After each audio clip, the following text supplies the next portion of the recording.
সুপ্রিয় দর্শক বন্ধুরা, আজকের আমি আপনাদের শিঙি মাছের ব্রিডিং কিভাবে করতে হয় সেটি দেখাবো এবং ডিম পোনা অর্থাৎ ডিমটি কিভাবে হ্যাচ করতে হয়, ডিম পোনা কীভাবে তৈরি হয় সেগুলোকেও আপনাদের সামনে তুলে ধরবো।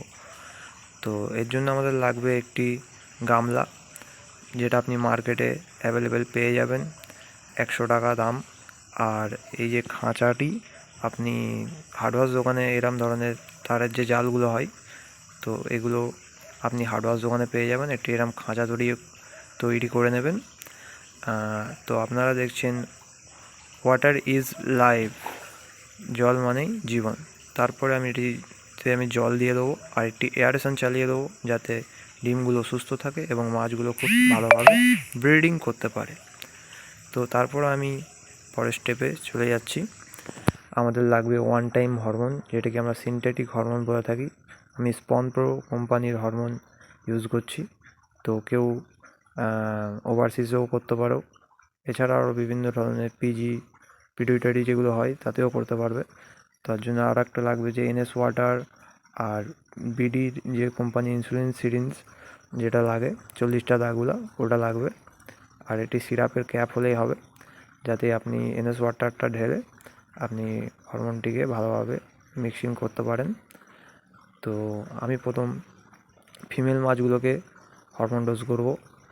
ফিমেল মাছ বলতে যেগুলো মহিলা মাছ, আর পুরুষ মাছগুলো যেগুলো হচ্ছে মেল মাছ, তাদেরকে হরমোন ডোজ করব। তো হরমোন ডোজের নিয়ম হচ্ছে প্রত্যেক 100 গ্রাম মাছে 2 দাগ করে ফিমেল মাছ, আর প্রত্যেক 100 গ্রাম পুরুষ মাছের ক্ষেত্রে 1 দাগ। যে ছোটো ছোটো 40টা দাগ থাকে, সেই দাগের 1 দাগ। তো আপনারা এই বিডির ইনসুলিন সিরিঞ্জটা ইউজ করবেন, কারণ এই সূঁচটা অনেক ছোট হয় আর খুব ভালো। আমি এনএস ওয়াটারটা এই কারণেই মিশাই, যাতে হরমোনটি খুব ভালোভাবে ডোজ করা যায়, কারণ খুবই গাঢ় হয়, এই জন্য আমি এনএস ওয়াটার ইউজ করি। তো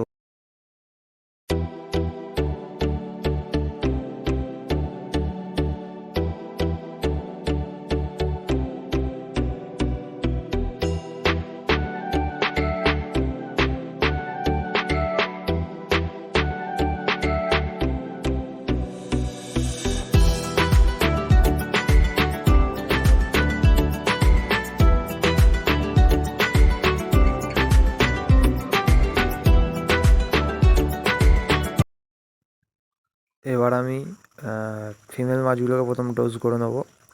ফিমেল মাছ ডোজ করার পরেই আমি মেল মাছগুলোকে ডোজ করে দেবো। আপনারা এই জিনিসটা খেয়াল রাখতে হবে, 6টা বাজার আগেই, মানে সন্ধ্যে যে 6টার আগেই আপনাদের এই কাজটা করে নিতে হবে। আপনি একসঙ্গেও ইঞ্জেকশন করতে পারেন যদি কম মাছ হয়, বেশি মাছ হলে একটু গ্যাপ দিয়ে করলেই ভালো। তো আমি একসঙ্গেই ডোজ করছি, এর জন্য কোনো রকমের অসুবিধা হয় না। তো দেখতে থাকো কীভাবে আমি ব্রিডিংটা করছি, তো সাথে থাকো আর ভিডিওটা লাস্ট পর্যন্ত দেখো, যাতে আপনাদের বুঝতে খুবই সুবিধা হয়। এই জায়গায় দেখতে পাচ্ছ মাছের যে পৃষ্ঠ পাখনা যে ওপরে, সেখানে ইঞ্জেকশন করতে হবে আপনাদের ওপরের দিকে। একটু পরে একটু ম্যাসাজ করে দেবেন, যাতে মাছটা হরমোনটা ঠিকঠাক ডোজ হয়।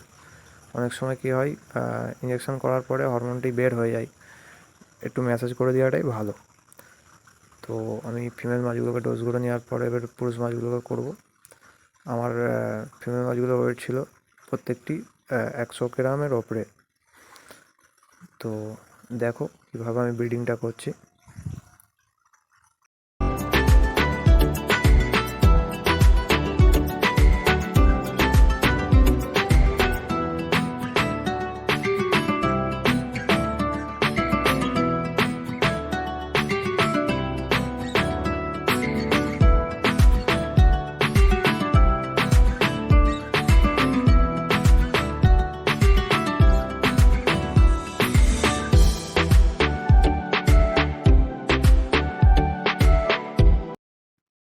এবার আমি পুরুষ মাছগুলোকে ডোজ করব।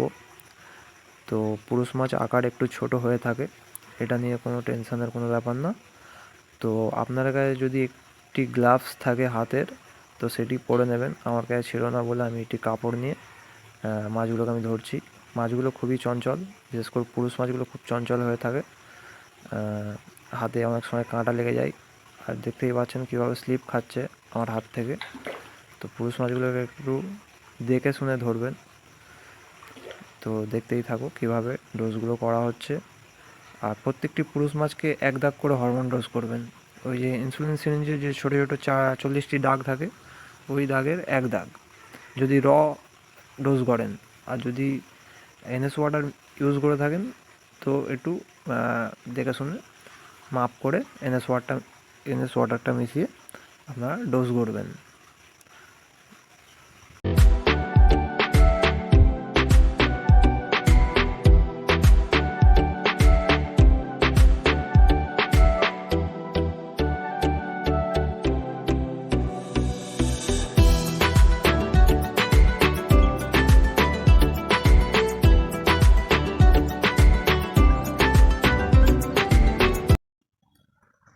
তো বন্ধুরা, আমার মাছ ডোজেস করা কমপ্লিট। মাছ ডোজ হয়ে যাওয়ার পরে সেই গামলার মধ্যে আমরা এবার দিয়ে দেবো, যাতে আমরা জল দিয়ে রেখেছিলাম। অবশ্যই এয়ারেশনটা চালিয়ে রাখবেন।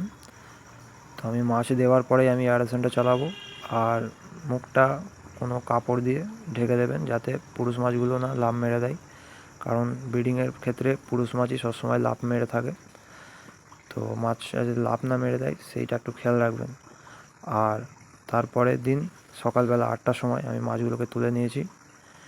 আর আমি এই টোটাল আমি ডিমগুলো পেয়েছি, যেহেতু নভেম্বর মাস চলছে আর এই সময় ব্রিডিং করাটি খুবই টাফ ব্যাপার। আমি ডিমগুলো খুবই সতেজ ডিম পেয়েছি। আমার ডিমগুলো কোনো রকম সাদা ডিম পাইনি, ডিমগুলো খুবই সতেজ। তো আপনারাও পারবেন, আপনারাও ব্রিডিং করুন। তারপরে একটি গামলায় ডিমগুলো ভালো করে বিছিয়ে দেওয়ার পরে এরকম একটি এয়ারেশন চালিয়ে দেবেন, যাতে ডিমগুলো ভালো করে ফুটে যায়। ডিমগুলো এইভাবেই ছড়িয়ে দেওয়ার পরে এয়ারেশনটা চলবে। তো এগুলি সব রাত 9টার মধ্যে ফোটা স্টার্ট করবে। রাত 9টার মধ্যে যদি নাও ফোটে, কাল সকাল পর্যন্ত আপনার দেখবেন টোটালি ডিমটি হ্যাচ হয়ে গেছে। তো দেখতেই থাকুন কীভাবে কী হচ্ছে।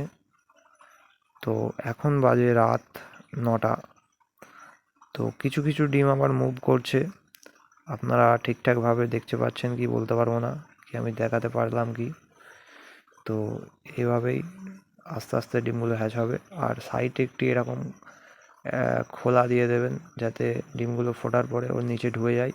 আর আপনার ডিমগুলো, ওয়েস্টের যে ডিমগুলো বা ডিমের খোসাগুলো তুলতে আপনার যাতে সুবিধা হয়। এইভাবেই ব্রিডিং করবেন।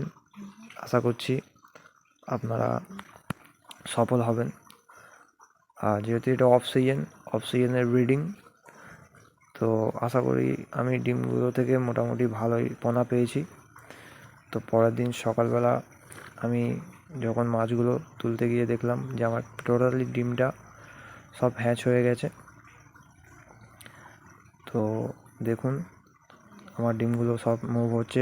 আমি যখন এই ভিডিওটা করি, এটা হচ্ছে রাত 11টার ভিডিও। ডিমগুলো তখন ফুটতে শুরু করেছে। টোটালি ডিমটা কিন্তু নড়ছে, মুভ করছে। ভালো করে যদি দেখো, একটু খেয়াল করে দেখলে বুঝতে পারবেন ডিমগুলো একটি একটি করে মুভ করা স্টার্ট করছে। পরের দিন সকালে আমার ডিমগুলো কিন্তু সবই রেণুতে রূপান্তরিত হয়ে গেছে। আর এই যে ওয়েস্টেজ যে ডিমের খোসাগুলো, এবার আমি এখান থেকে সাইফন পাইপের দ্বারা আমি তুলে নেব। আপনারা আস্তে আস্তে খুবই সাবধানে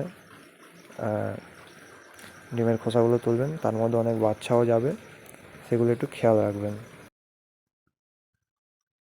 তো এই ওয়েস্টেজ ডিমগুলো আমি ডপারের মাধ্যমে একটি পাত্রে আমি তুলে নেব। কেউ কেউ সাইফন পাইপের মাধ্যমেও তোলে, আমিও মাঝে সাঝে তুলে থাকি, যেহেতু অল্প ডিম পোনা খোসা। তো এগুলো আমি বড় ডপারের সাহায্যে আমি তুলব।